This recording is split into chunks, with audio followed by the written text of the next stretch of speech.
What would Fallout New Vegas look like if it was real? Like a real-life scale?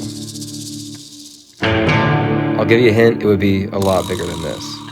I was wondering just how much bigger, so I painted it. From the strip to the edges of the valley, every single street lamp and distant hill. Come check it out.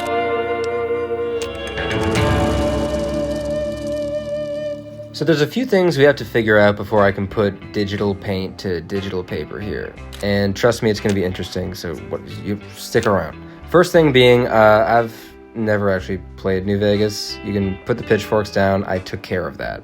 I avoided this game for so long because I expected it to be a game that's really ugly to look at, which it was, but it also turned out it's a game I really enjoy. So there's a lot of mythos around New Vegas, enough that I was kind of intimidated to tackle it, but I was honestly relieved at how bare bones the game world can be. Which brings us to our first painting consideration.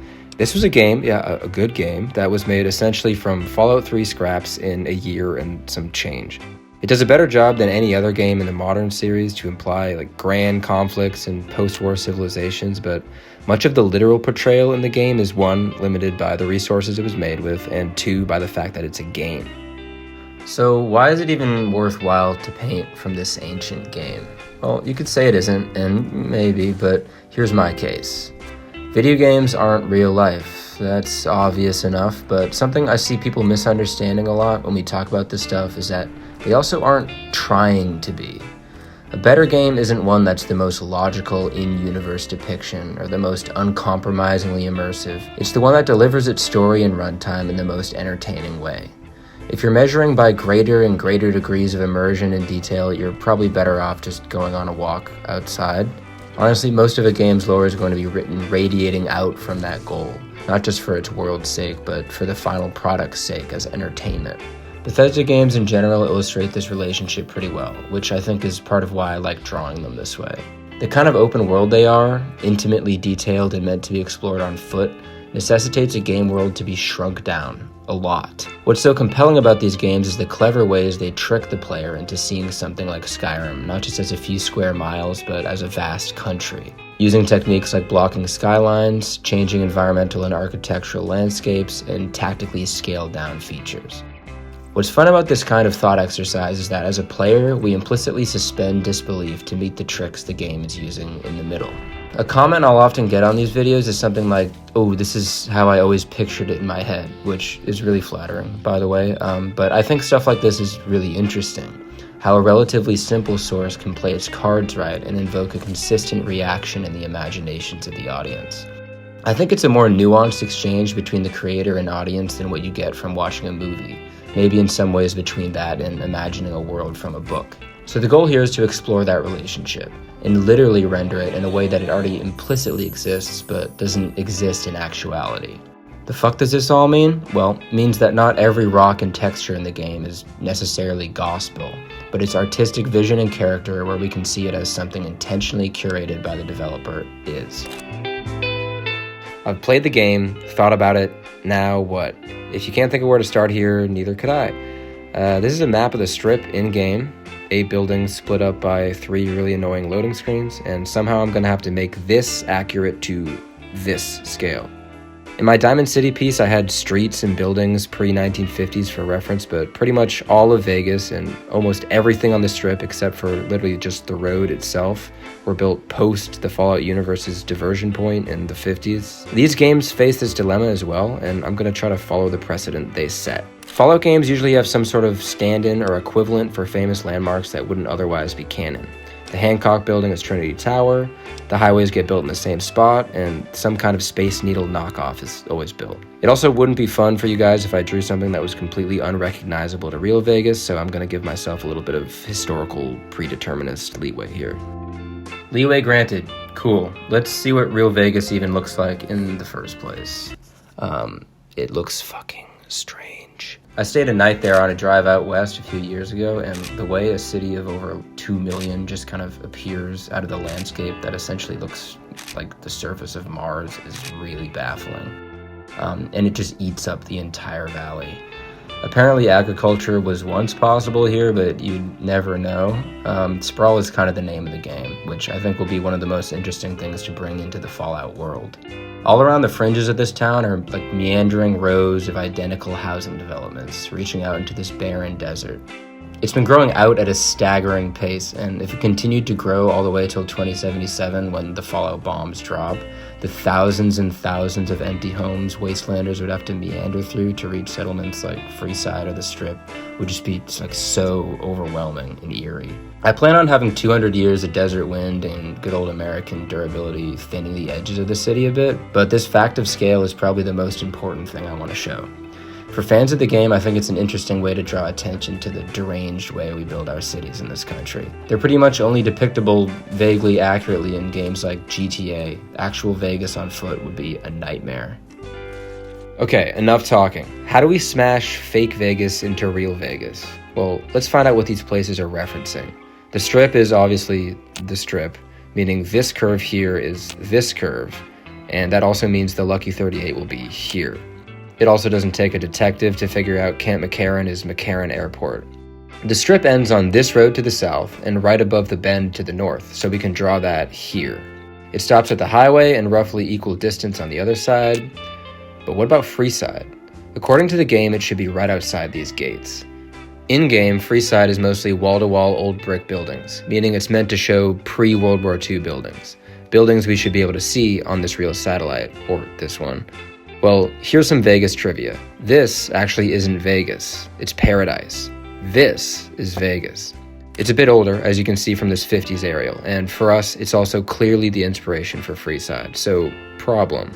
It's a pretty iconic fact of the game that you can walk directly from Freeside through the North Gate and into New Vegas. So iconic that even the show, unhindered by the need to condense space like a game does, still shows it the same way.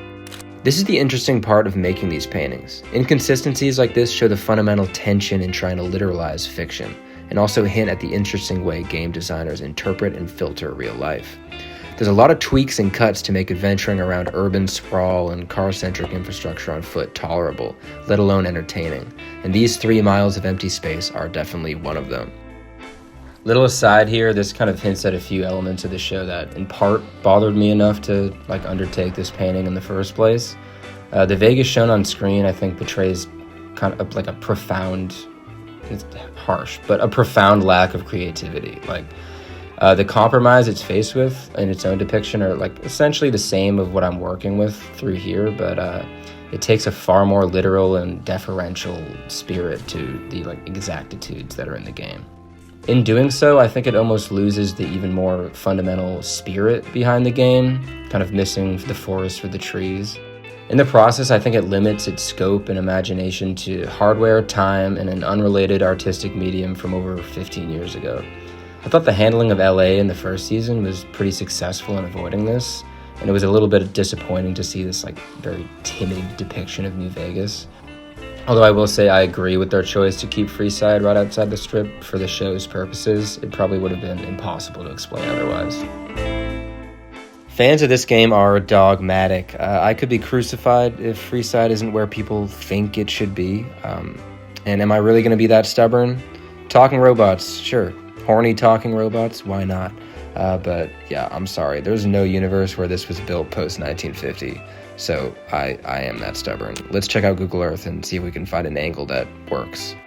This is tough. I've tried Freeside in the background, but then we only get the south side of the Strip, which doesn't have the iconic gate. I tried Freeside in the foreground and the Strip behind, but then I feel like it's a wasted opportunity to not focus more on the Strip. I even tried zooming way out, which I honestly kind of loved, but again, same issue. I still might paint this one if enough people are interested. Eventually, I settled on this. An angle I would have never even remotely imagined doing. It shows the Lucky 38 right close in center with a clear view of the gate and down the Strip to all the casinos. I also have a space for Camp McCarran and the monorail to it. What it does not have is Freeside, but I think this will let us see the most money shots of the Strip and also showcases the tension between the NCR and Mr. House in geographic terms. I wish I could have made that shorter, but we're ready to roll. Gather a bunch of references, drag this screenshot into Photoshop, and now the fun part, for you at least. I get to squint my eyes and melt my brain imagining buildings that aren't there. here they are. Lucky 38, a bit taller than the Strat because it's the future or whatever. Gomorrah, Tops, Ultralux. I'm planning on including a lot of smaller hotels and casinos along the strip, most of which will be totally or partially abandoned. I'm also doing a nod to that fuck-ass Sphere. I'm using a fair amount of reference from Epcot, Disney, Florida, whatever. It's kind of the perfect example of this mid-century modern futurism. I plan to base the monorail partially off the one at Disney, alongside the actual Vegas monorail, obviously. Most of the original hotels and casinos from the 50s and 60s, which inspired the strip in the game, have very long since been replaced by increasingly garish and large buildings, so the plan is to apply these design sensibilities to the bigger frames. I also want to try to limit how much of these real-life buildings, their orientations, that, general thing, that I actually use in the final painting. The goal is to use the underlying screenshot as a template for scale and some rudimentary texture, but not as a significant component in the final painting. Essentially, we want to cover it up. Let's get painting. I'm going for a dusk scene because the uncanny lights from the strip are one of the coolest parts of the New Vegas visual character. This light out here is Camp McCarran. I've chosen to imply that only the central terminal area is walled off like in the game. I don't find it believable that the NCR would bother patrolling such a large area when they would only have use for one or two of the runways, and probably only enough troops to occupy a fraction of the total square footage. I'm trying to emphasize how small the strip is among the ruins of the city. I'm deciding to expand the scene to show the right border of the strip. I figure Mr. House would have decided to draw the border a bit back from the elevated highway so it wouldn't undercut the security of the wall. I'm also planning out the ruined foundations of other casinos outside the walls. My rationale is that the buildings on the border were pulled down and used as material for the wall. This way we can justify the strip appearing like a self-contained and vertical oasis like in the game without sacrificing the logic of a much larger pre-war city. It also stands to reason that most skyscrapers wouldn't stay standing after 200 years regardless, but these games don't really keep with natural weathering in general anyways. I think the society shown in the game after 2 centuries would be significantly less based in pre-war sensibilities and environments, but Bethesda is pretty doggedly committed to the whole perpetual Stone Age thing. I honestly found New Vegas pretty refreshing to play because it implies kind of larger societal rebuilding and cultural evolution way more than any of the other modern titles. In doing so, I think it comes up with much more interesting themes and conflicts. The setting itself also benefits from having vaguely functional frontier settlements to contrast with the lawless Wasteland. So I'm going to try to make the occupied parts of New Vegas and its surroundings as alive as possible. We're finally at the point where I put my head down, clear the schedule, and detail. When painting something as complex as this, especially at night and on such a small scale, it essentially becomes an abstract painting, just shapes, lines, and colors. It's my job now to carve down these suggestions into something. I'm not leaving any inch of this painting without making an intentional decision. I want to bring as much life to it as I possibly can. From the North Gate, to the NCR sharecropper farms, to the heart of the strip, the monorail. I think I've struck a good chord here. I scaled up the buildings massively, but the in-game identities, I think, still shine through. Where needed, I completely redesigned structures like the monorail station. I also tried to add in some of the casinos from the game comic along the strip, mostly around this pre-war Disney Main Street-esque area, and here across from Tops. The scale of resettlement is something I struggled to manage. The painting's set in 2281 during the game, meaning New Vegas in its current form under Mr. House has only existed for 7 years. While it would attract explosive growth, all the tourists and settlers would have to travel across the Mojave to reach it, and the cap check at the gate would further limit the flow. For this reason, the vast majority of the remaining buildings on the strip are empty and unrepaired. The logic is, if a tower has been left standing, House has aims to refurbish it. Anything else has been torn down. Even the main 3 casinos aren't close to full capacity. The back tower at Tops is mostly dark, as are the upper floors of Gomorrah and the Ultralux. The most animating feature of the strip continues to be the pre-war light grid, which makes it gleam against the desert even if most of the windows are empty. In the distance, I've thrown out the suggestions of taller pre-war buildings to show the city was larger than it is in 2026. The spaced-out lights from the sharecropper farm suggest the return of traditional-ish agriculture on cleared lots, and I imagine there are many such homesteads spread out through the old city that aren't electrified so they don't show up in the night view. It was also important for me to bring in some vivid color, which we don't often see in the games, in the sky. I always thought the whole apocalypse world, dreary sky thing was kind of missing the point of after the end media. Pollution usually makes more vivid and dramatic sunsets, and the contrast of the fundamental beauty of nature and the ruin that people have made of themselves is not only more interesting to me, but it also makes the game world feel more reflective of our own. I was worried coming into this if I could do the game justice, but on the way out, I gotta admit, I'm pretty happy with it, and also a bit of a new fan of the game myself. I'm selling prints of this in my bio, finally on Etsy instead of my evil Google form, so grab one if you're interested. Thanks for coming along, and please send me death threats in the comments.